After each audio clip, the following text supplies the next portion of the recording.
Israel का फ़लस्तीन को 24 घंटे में गजा सिटी खाली करने का अल्टीमेटम। फ़लस्तीनी मज़ाहमती तंजीम हमास का गजा ना छोड़ने का ऐलान। अक़वाम मुत्तहिदा का इसराइल से अल्टीमेटम वापस लेने का मुतालबा। इसराइली फ़ौज का कहना है कि गजा सिटी में शदीद ऑपरेशन होगा, शहरी गजा पट्टी के जुनूब में चले जाएं। हमास के तर्जुमान खालिद कदूमी का इसराइली हुक्म मानने से इनकार। कहा, फ़लस्तीन अपनी सरजमीन छोड़कर कहीं नहीं जाएंगे।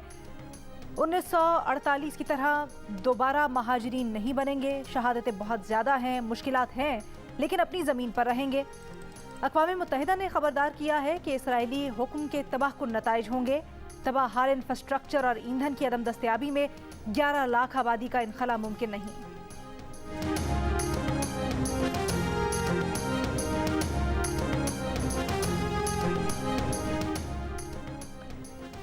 इसराइल की गजा की सरहद पर ज़मीनी हमले की तैयारी। फौजी भारी तोपखाने और टैंक जमा किए जा रहे हैं। हमास का किसी भी जारहियत का मुंह तोड़ जवाब देने का ऐलान। इसराइली मीडिया के मुताबिक गजा के करीब नहल में हमास की जानिब से ड्रोन हमले का खदशा है। इलाके में ड्रोन अलर्ट्स बजा दिए गए। इसराइली बमबारी से गजा शहर मलबे का ढेर बन गया। मलबे तले दबे शख्स की वीडियो सामने आ गई।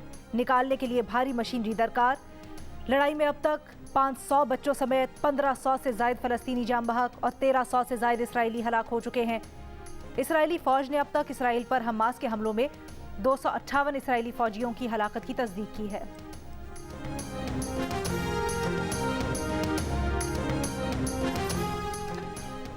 अमरीकी वज़ीर ख़ारजा के बाद वज़ीर दिफ़ा लॉयड ऑस्टिन भी इसराइल पहुँच गए। इसराइली वज़ीर आज़म नेतन्याहू और इसराइली दिफ़ाई हुक्काम से मुलाकातें करेंगे।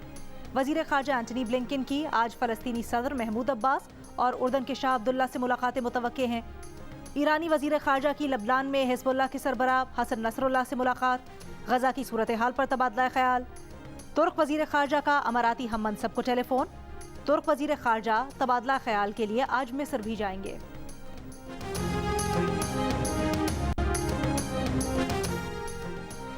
दुनिया भर की तरह पाकिस्तान में भी मजलूम फ़लस्तीनियों के हक में मुजाहिरे जारी।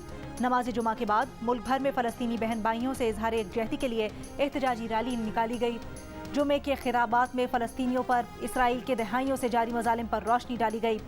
अक़वाम आलम से मजलूमों का साथ देने के मुतालबात दोहराए गए।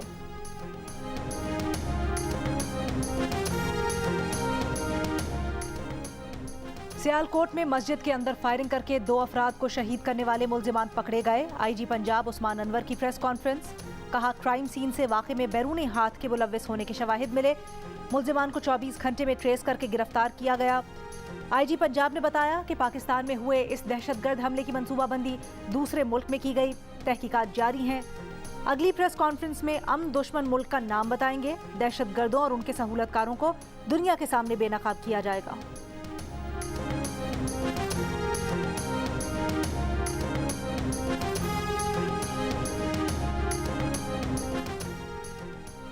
लाहौर हाई कोर्ट ने तहरीक इंसाफ की लिबर्टी चौक में जलसे की इजाज़त देने से मुतल्लिक दरखास्त पर तहरीरी फैसला जारी कर दिया। जस्टिस राहील कामरान शेख ने एक सफ़े पर मुश्तमिल तहरीरी फैसले में लिखा कि सरकारी वकील के मुताबिक डीसी लाहौर के हुक्म पर लिबर्टी चौक में जलसे की इजाज़त मुस्तरद की गई। दरखास्त गुजार किसी और मकाम पर जलसे की दरखास्त दे सकता है।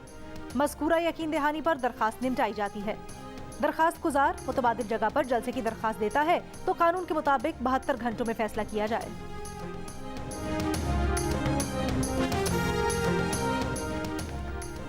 मुस्लिम लीग नून का शेखुपुरा में जलसा। वंडाला रोड पर जलसे की तैयारियां मुकम्मल। जलसे से नून लीग के सदर शहबाज शरीफ खिताब करेंगे। चौधरी परवेज इलाही का तहरीक इंसाफ का साथ ना छोड़ने का ऐलान। कहा, वो 5 माह से पीटीआई के लिए ही जेल में हैं। इलेक्शन की तारीख आने वाली है, फिर सूरत हाल बेहतर होगी क्योंकि इलेक्शन आसमान पर नहीं होंगे।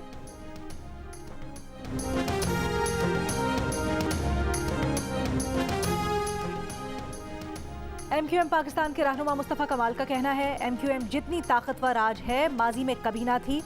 अब फैसले टेलीफोन पर नहीं, ज़मीनी हक़ाइक़ की बुनियाद पर हो रहे हैं। हज़ारों मील दूर बैठा शख्स फैसले नहीं कर रहा बल्कि ज़मीन पर मौजूद लोग कर रहे हैं।